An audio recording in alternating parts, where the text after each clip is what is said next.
if you like the channel, please consider becoming a patron at patreon.com/MundaneMat. Hey, what's going on, everyone? My name is Matt Jarbo. This is the Mundane Matt channel, and today has been a very crazy day for Hollywood. We've had 3 instances of accusations against celebrities for various amounts or various degrees of sexual harassment or sexual assault. First, you had Mariah Carey getting accused of sexual harassment, and now even 73-year-old Jeffrey Tambor is under investigation from Amazon over claims of sexual harassment from his transgender assistant. But the biggest story of the day, the one that everyone's going to be talking about is, well, did Charlie Sheen assault Corey Haim on the set of Lucas back in the mid-1980s? This is a big story. I don't know what to think of it personally. Again, this is one of those things where it's going to be ultimately a we'll never know scenario, but the accusations are insane, and I wanted to go through them. So it says here, and by the way, this is coming off of an article originally posted in the National Enquirer, so I just want that information to be known as well. So that's something to consider as the source of the article. I don't know if you believe National Enquirer is a truthful publication. They did at the during the primaries for the presidential election claim that Rafael Cruz, Ted Cruz's father, was tied to Lee Harvey Oswald and possibly tied to the assassination of JFK. It's something to consider when weighing where the information is coming from. So there's that. Anyway, it says here that friends of Corey Haim said that the actor was raped at the age of 13 by Charlie Sheen. Corey Haim and Sheen had contact on the set of the movie Lucas when Corey Haim was a minor and Sheen was an adult at the age of 19. According to actor and friend of Haim, Dominick Brascia, Sheen sodomized the now deceased Corey Haim after the two smoked marijuana while shooting the film. I'm sorry, that line right there, like, just takes me all the way back to Reefer Madness, just in terms of the way that it's penned. You know, oh, they smoked marijuana, then engaged in sodomy. Should show you that marijuana should not be legal in California. Like, that's what I take from that, and it's just like, come on, man. Come on. That's inherently not true. Charlie Sheen has had a troubled past, first dealing with addiction to drugs and alcohol, then publicly revealing that he was also battling HIV. Sheen claimed that some of his odd binging behavior was a result of denial about his diagnosis. Sheen ranted that he had tiger blood and that he was invincible in interviews and in live shows, but he now says that was all a result of his own suicide run. And those are always fun interviews to watch. You know, he's like, I got tiger blood. When it was crazy because you could tell he was high on crack cocaine at the time. And he probably thought he did have tiger blood and probably thought he was invincible. But even his own opening up about becoming HIV positive, by his own admission, has said that it was from encounters, unprotected sex encounters with 2 women, not 2 men. The thing I want to kind of emphasize here, because doing a little bit of pre-research before recording this video, I found no credible claims that he has in fact engaged in gay sex before or been in a homosexual relationship before. That is, again, something to consider here, is that he's never actually been involved in that, any kind of public acknowledgement. There's been some rumors every once in a while, but those have mostly popped up on a website called Radar Online, which will take any submission and literally run it as truth.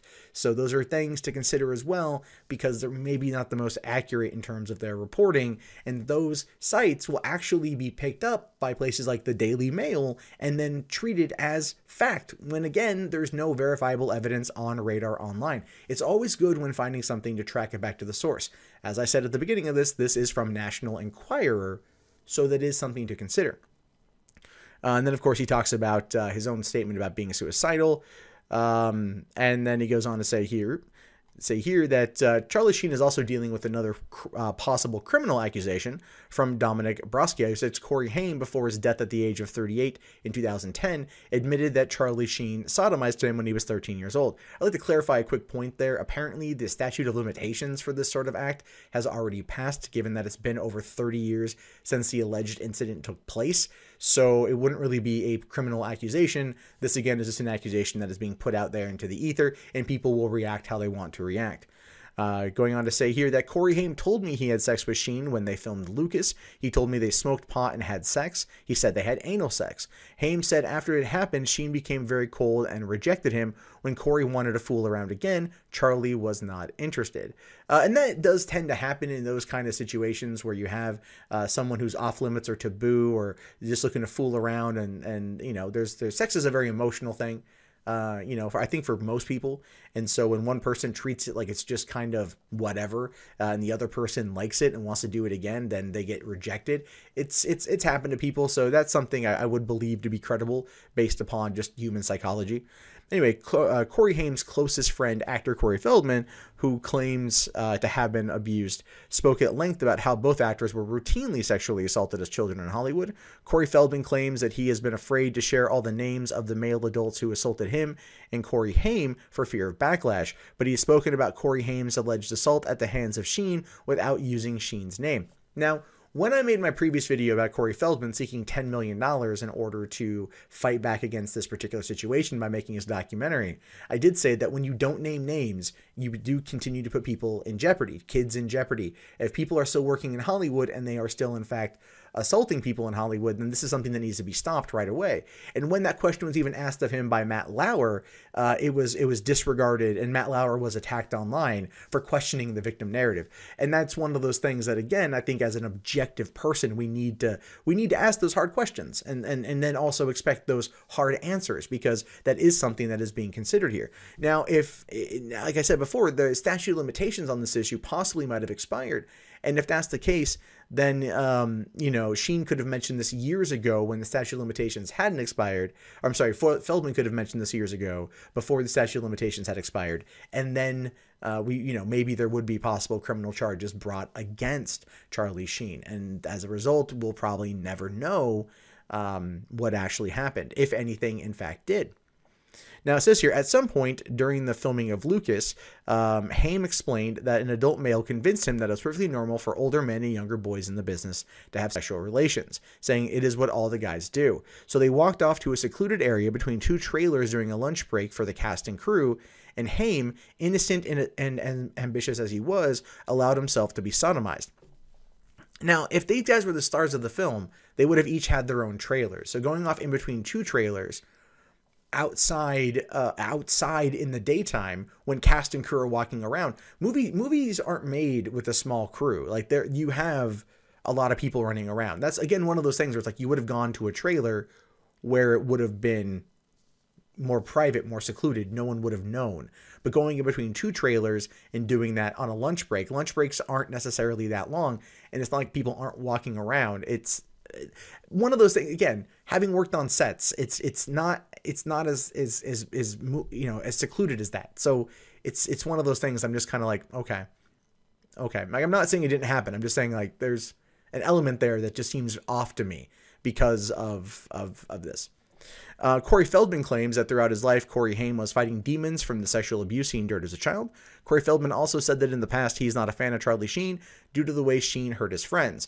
Now, clearly implying there that this is what it's in reference to, but that's not necessarily the case. It does go on to say here that when they were, this is coming from actor Dominick Brascia, he's also claiming that he witnessed an interaction between Corey Haim and Charlie Sheen at a restaurant where Sheen was sitting with A-list actors.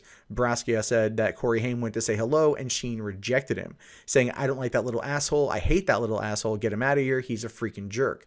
And so, you know, the way this presented is also sounding like, oh, well, you know, he didn't want anything to do with him after they had, you know, anal sex and everything else.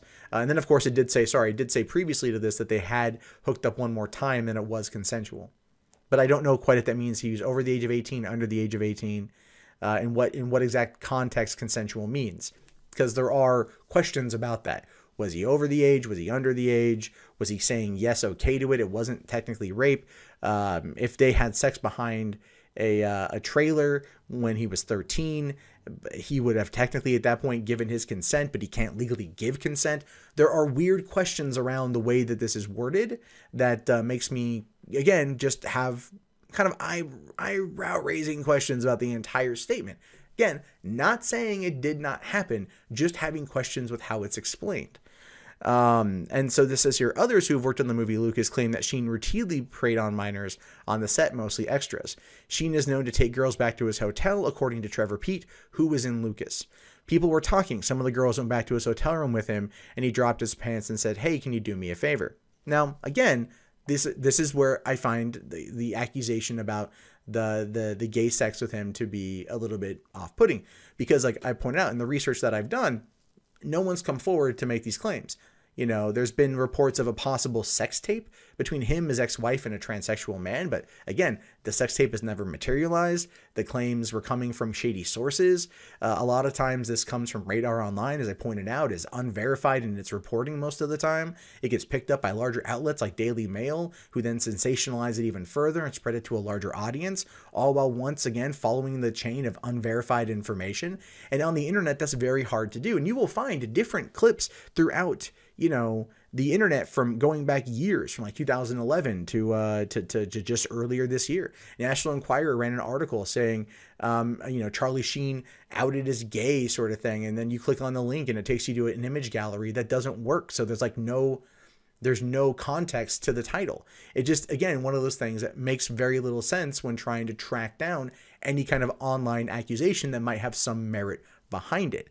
And here's the thing too, other people are saying, like Trevor Peete here, oh, he would take girls back to his room.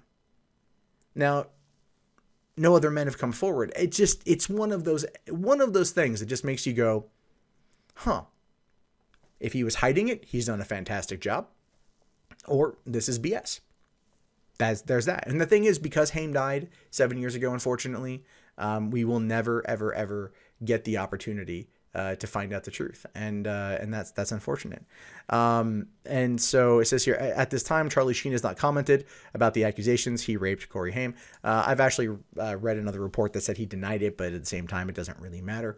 We're in an age on Hollywood right now where, you know, accusations like this are coming out by the day, and it's getting harder and harder and harder to look at people in the industry, look at top tier people in the industry and go like, if this stuff has gone on as long as it did, and if these stories are as true as people say that they are, why have people waited this long to come out? True, there is safety in numbers in these accusations. And I have said multiple times, if you know something, go to the police. Don't go to the National Enquirer. Don't go to BuzzFeed. Go to the police. You know, talk to an attorney first, talk to a publicist first, get their input, get their perspective. If it's worried about backlash or fear of reprisal, then you talk to a publicist and see if you can work out a way that will have the minimal amount of damage that will come out as a result of making these claims to the police, to law enforcement.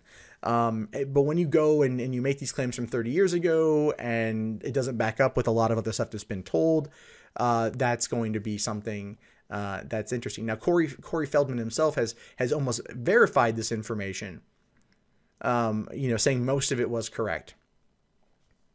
And that might be enough for some people, but again, I haven't seen anything else otherwise. I just want more evidence. I'm not saying it didn't happen. If Charlie Sheen did do this to 13-year-old Corey Haim, then the dude deserves to be in jail. I don't think statute of limitations should even remotely apply to this scenario. I think that rape is rape is rape. Whether you did it now or you did it 30 years ago, you still did it. You should go to jail for it. That's, you know, an unforgivable offense. And that's the whole notion here, is like, we need to have these legal precedents. We need to make sure these things are put out there. And it's very difficult having a discussion during the situation that's not immediately grabbing a torch and a pitchfork and you know, storming the castle to take out the beast, so to speak. I want there to be objective truth. I want there to be verifiable facts. I want there to be information and stories. Like, you know, like it would be so much better if like Corey Haim had left behind a diary, a note, something he'd written to somebody back in the 80s, or something he had written down that can be looked at, because that would have more verifiable backing. That would have, you know, at least have better backing of evidence than anything else at this point in time. Because here it's been 30 years and Dominick is just coming out. Corey Haim's been saying this shit for years, but he's now just coming out. It's just, it bothers me, because these people are holding on to these secrets, and there are children out there that are being hurt if these allegations are true. And the longer they hold them, the more people get hurt. And it just bothers me that they wait for the right moment. You know, it's like, it feels selfish. It does. It feels legitimately selfish. You cannot stop sexual assault or sexual harassment or rape of children, abuse of children, by not saying anything or waiting until there's a clear moment in time when you can get away with it without, risking the repercussions to your career.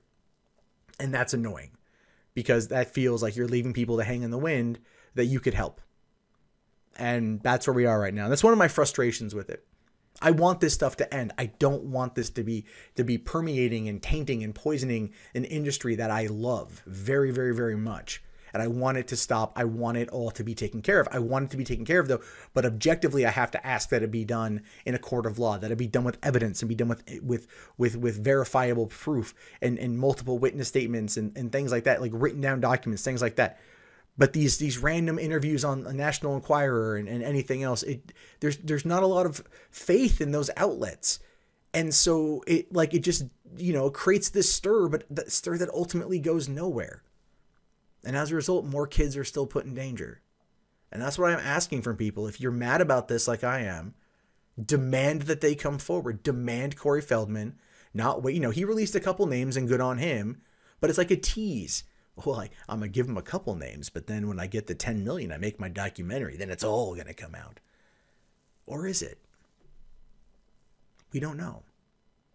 And in the meantime, how many years down the road that documentary might be coming out, there are kids that are still probably going to be preyed upon by these people in the system.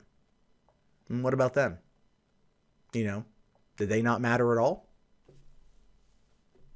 Or is it just the actor that's upset that wants to get their next 15 minutes?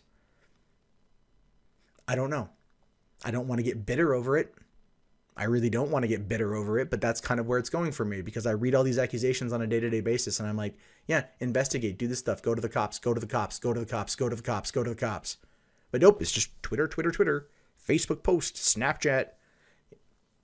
It's not how you get justice. It's not. It just drives me up the damn wall. Hey guys, that wraps up this video. If you'd like to leave a comment, please do so below. I love to read your guys' input. Be sure to hit that thumbs up button. It really does help me in the YouTube algorithm. If you want to support the channel, there's the Amazon affiliate store, there's PayPal, there's Patreon, there's Bitcoin. And if you're bored and you want something else to watch, check out 3 Buck Theater up here. My name is Matt Jarbo. I will talk to you guys later. Have yourself a wonderful day. Peace out.